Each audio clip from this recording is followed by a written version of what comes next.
get better. The reality show can't help them. The new celebrity sex tape that has come out can't help them. This is a matter that YouTube can't fix. They need a light in a dark place. They need Jesus Christ. Come on now. The question is, how do they get to the light that they so desperately need? How do they meet this Jesus Christ? And the answer is you and I. Now, as we embark on our first scripture, getting into it, it comes from Matthew chapter 5, verses 14 through 16. And it reads, "You are the light of the world. A city that is set on a hill cannot be hidden, nor do they light a lamp and put it under a basket, but on a lampstand, and it gives light to all who is in the house. Let your light so shine before men that they may see your good works and glorify your Father in heaven." This is very important to note as a believer. In these 3 verses, Jesus himself tells us our place in the world. The reason the world is becoming so dark is because there are not a lot of people that are displaying their light, and they're not standing in their rightful place. He specifically said, "You are the light of the world." Jesus said that specifically. If the world has no light, it is because we are failing to give it light, or not as many people have light as they say they do. But regardless to what, there has to be some change to the darkness that we're seeing in this world. Jesus is telling us that with his light in us, we are elevated above where the world is saying that we should be.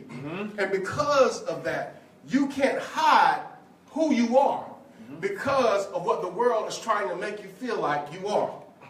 Your coworker will see it without you even saying anything, because the light that is in you is greater than you. Your family will see it regardless of the state that you're in, because the light that is in you is greater than who you are. Even strangers will say, there is something about him or her that seems extraordinary. And it's because God has gifted us with the ability to be the light to the world. In this verse, Jesus is letting us also know our position in the world. He says that a city that is set on a hill cannot be hidden. Now, he is also letting us know that the world should be looking up to us. But so many times we put ourselves in a position where they're looking down on us. And understand this, that the light that is in you is supposed to be lifted up so that people who are, regardless of how far away they are, can see the light that is in you. But somehow or another, we've gotten in a place, or we've gotten to a place of complacency to where we're no longer set up on the hill. Now we're in the valley. And so the light is being looked over. But Jesus is saying your rightful place is to be set up on a hill. You should be elevated because of what is in you. Not who you are, but who is in you. And so he is saying we need to get to our rightful position. We should be the standard that others seek to achieve. They shouldn't be looking up to Cardi B. They should be looking up to you. They shouldn't be looking up to Stevie J. They should be looking up to you. They shouldn't be looking up to Nene. They should be looking up to you. They may have the house on the hill, but Jesus said that you are a city set upon the hill. That's deep. And he also said this. Look, he said, nor do they light a lamp and put it under a basket, but on a lampstand. Jesus didn't die for you to keep yourself in a position where your light is not shining. If you hide your light, you might as well not have a light.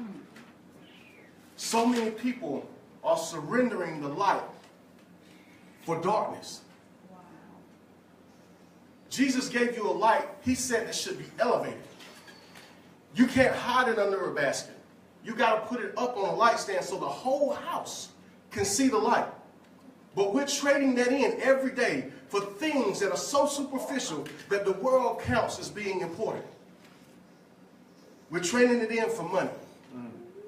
We're trading it in for drugs. Yes, sir.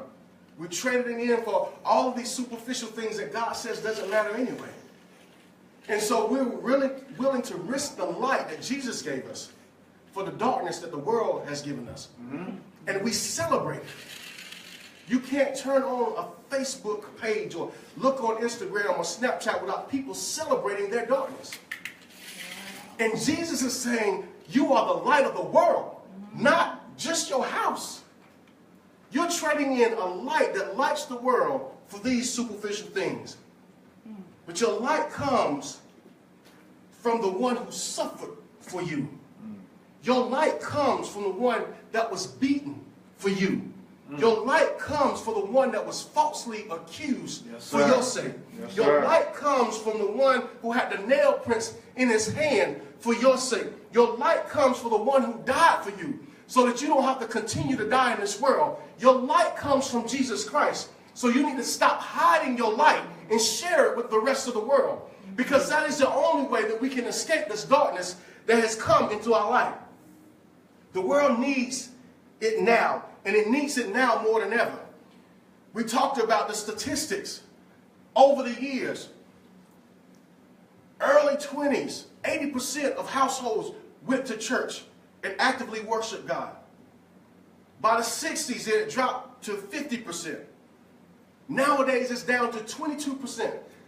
The majority of the households in the United States do not recognize or worship God on a regular basis. But yet, the darkness is continuing to increase. And we wonder why. There are a lot of people not standing in their rightful positions and letting their light shine. They're hiding them under baskets, or they don't have one at all. But Jesus said, you need to put it up on a lampstand, because I need your light to save your child. I need your light to save your community. I need your light to save your state. I need your light to save this country. I need your light to save the world. You can't hide it anymore. You got to start using it. And I know it may be scary to stand up in situations where everything seems dark. And I know it may be hard to do that. But your light belongs on the lampstand, not in a basket.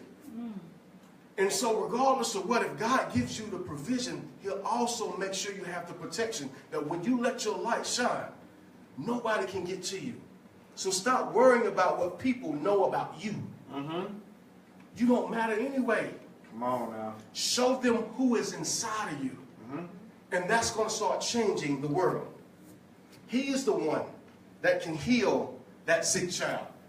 He is the one that can provide the job for a man who is seeking to provide for his family. He is the one that can change the direction of a life, that can make it go in a better direction. He is the one that can change your situation, regardless to what the enemy may say that you are.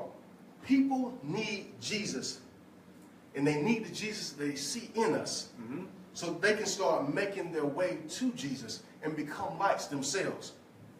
The more Jesus, the more light that we have in the world. Yes.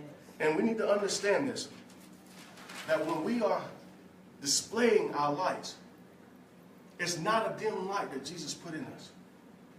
Jesus put a light that the world can see inside of us. And yet we're walking around surrendering our life. We're laying groundwork, but we're going to get to it. The other thing is the light of men. Let's look at John chapter 1, verses 1 through 5. Very familiar scripture, but we're going to break it down a little different. It says, in the beginning was the Word, and the Word was with God, and the Word was God. He was in the beginning with God. All things that were made through him, and without him nothing was made that was made. In him was life, and the life was the light of men. And the light shines in the darkness, and the darkness did not comprehended. Now, this is a very familiar passage